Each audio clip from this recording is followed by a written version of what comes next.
You are not the first. I was tired, not just the kind of tired that sleep can fix. I was tired of everything: work, people, expectations, the noise, the rush, the pretending. I needed a break, just a few days away from the chores, from responsibilities, from emotions I don't fully understand. I wanted to feel nothing, I wanted to breathe. So I packed a small bag, booked a sole trip, and headed to the airport. No real plan, just me, silence, and the hope of peace. As I waited at my gate, sipping coffee and avoiding eye contact with the world, a man sat down beside me, tall, confident, calm. Are you going to Florida too? He asked with a smile. I looked up, a little surprised by the questions. Yes, I replied. He nodded. Business trip for me? Oh, I said, vacation for me. And that was it. A short, harmless exchange, but for some reason I kept thinking about him. Maybe it was his voice, maybe the way he looked directly into my eyes, or maybe just the strangers of someone speaking to me when I was so certain I wanted to be left alone. When I arrived at my hotel and approached to the chick in the desk, I saw him again. The same man.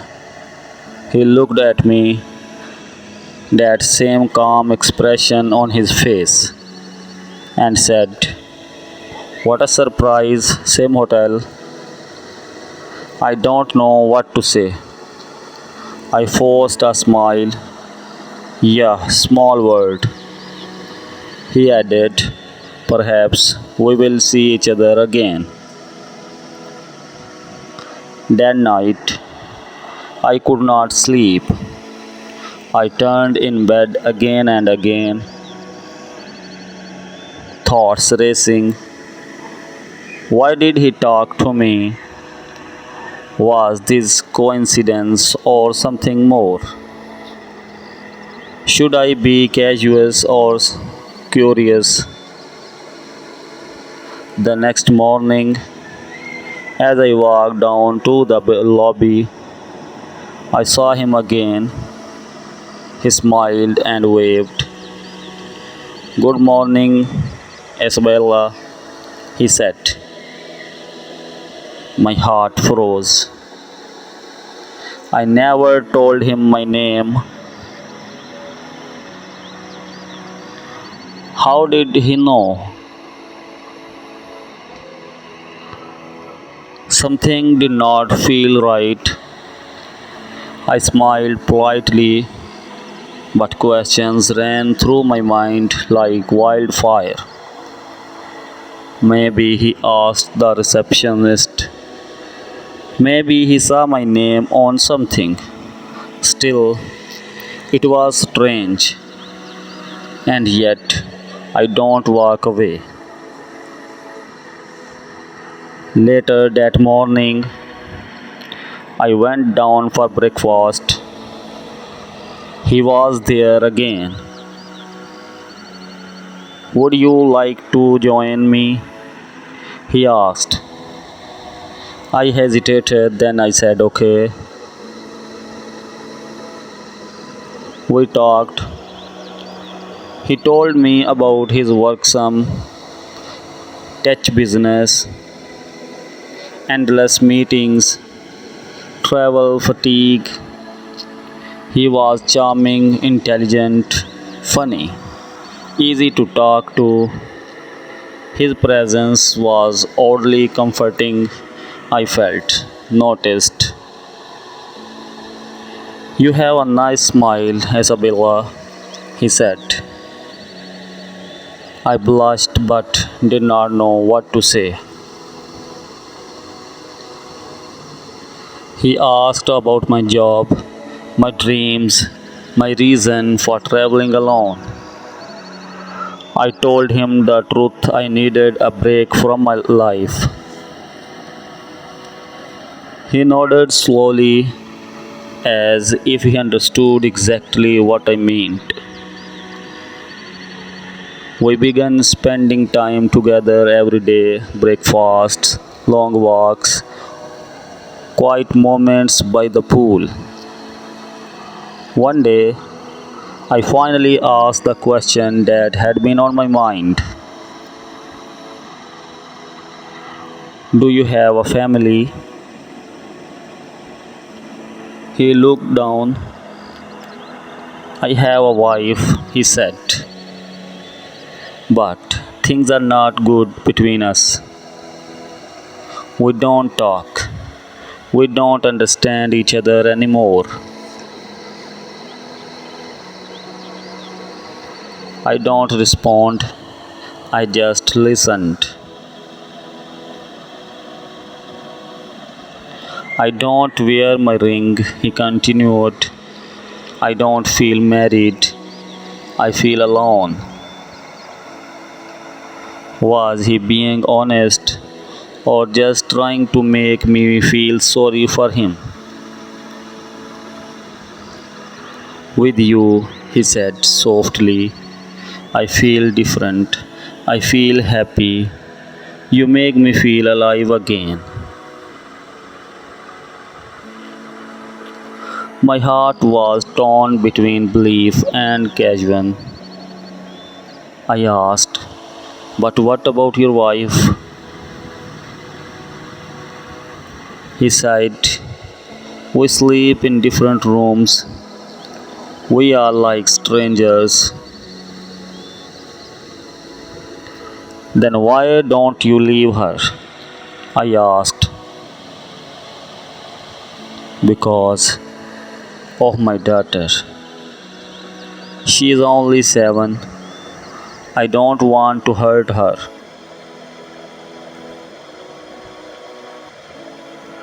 That answer made sense. Or maybe I wanted it to. I started to believe him. He never mentioned his wife's name. He never showed me his phone. He spoke as though he was free. He acted like I was the only one. Still, something felt off. One afternoon, we sat at a quiet coffee cafe. He looked serious. Isabella, he said, I think I am falling in love with you. I could not answer. My heart felt both warm and afraid. Are you sure this is right? I asked. He smiled gently. I know it is not perfect, but nothing in my life is perfect except you.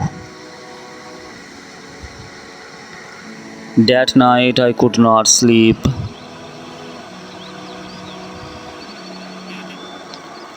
The next morning I asked to the hotel manager for help with the local tour. She smiled and said, oh, your husband already asked about that this morning.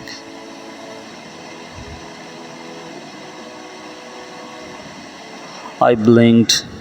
My husband? Yes, she replied. Mr. Warner, room 204. That was his last name, Warner. My stomach twisted. Why did she think we were married? I went outside to get fresh air. I needed to think. That's when I saw him walking with a woman. She touched his arm. He kissed her cheek. They looked happy, intimate, not distant strangers, not broken. He had lied. He said they don't talk, that they lived like strangers. But what I saw was connection, was affection, was something I was not. That night, I did not reply to his messages. He wrote, "Where are you? I miss you. Are you okay?" I stayed silent. The next morning, he approached me alone. "I was worried," he said. "I don't see you yesterday."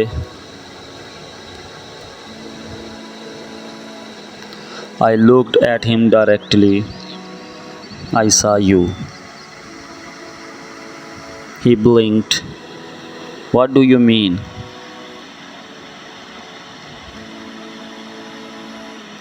"I saw you with your wife. You looked happy." He paused, then said, "Oh, that was not what it looked like." "So what was it?" "We were just talking for our daughter." "You kissed her." "On the cheek. It doesn't mean anything. We are just pretending. We act like we are okay, but we are not." "Why is she at the same hotel?" I asked. "She wanted to come. I don't know until the last minute."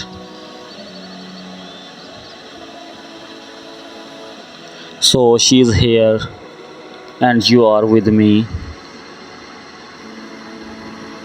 "I told you I'm not happy with her."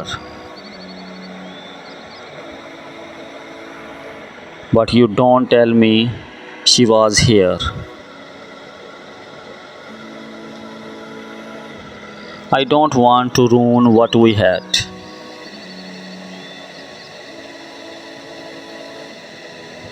I stared at him. "What did we have?" I asked. "Was it love or a game?" He looked away.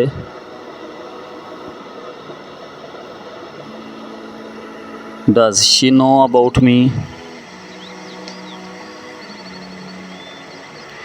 He don't answer at first. Then finally, "No, she does not. And I want to keep it that way." That was the moment it all became clear. He was not planning to leave her. He was not honest. He wanted both. He said, "Isabella, please don't be upset. This is special." "Special?" I repeated. "You call this special?" I care about you. Then why are you lying to your wife?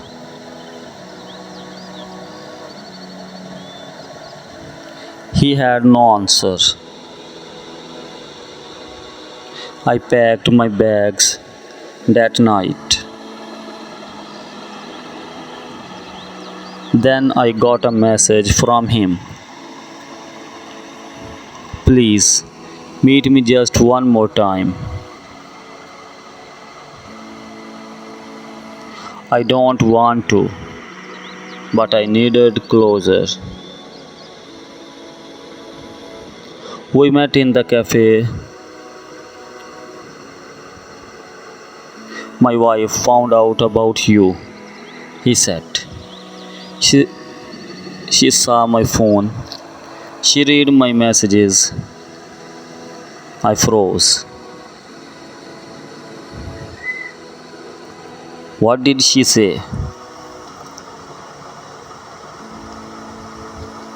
She wants a divorce. I was silent. Then he smiled. Now we can be together. I stared at him. What? He leaned forward. Is not that what you wanted? No, I said. I wanted honesty. I wanted respect. I don't want to break a family. He said, it was already broken.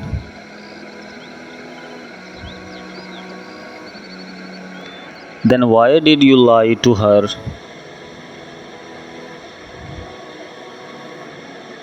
Because I was scared. But now I'm free. I want to start a new life with you. I looked him in the eyes. And when you get tired of me, will you do the same to another woman? He don't speak. I stood up and walked away.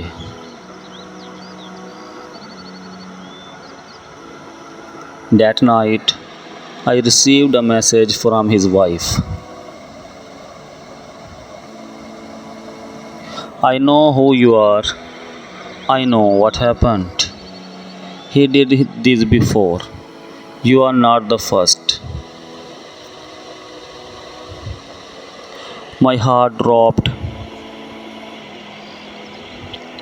Not the first. How many before me? I read her message again. You are not the first. I don't reply. There was nothing to say. I wanted to cry, but I could not. I was numb. The next morning, I checked out of the hotel. At the desk, the manager handed me a note. It was from him. Isabella, I'm sorry. I never mean to hurt you. I don't know why I do these things. Please don't hate me. I don't feel hate. I felt empty. At the airport, I saw him on one last time. He looked at me. I looked at him. No words, just silence. And then I boarded my flight.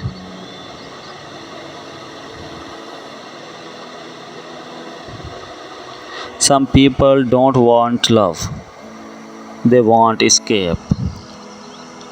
If someone is not honest with others, they will never be honest with you.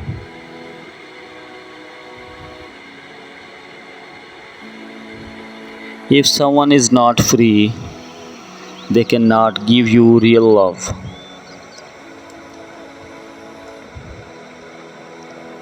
Not every sweet word is sincere. Not every touch means forever.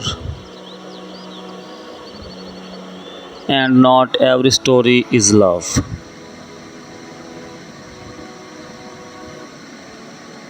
If you read this for thank you, if this story touched your heart, like, comment, share, or save it for someone who needs to remember.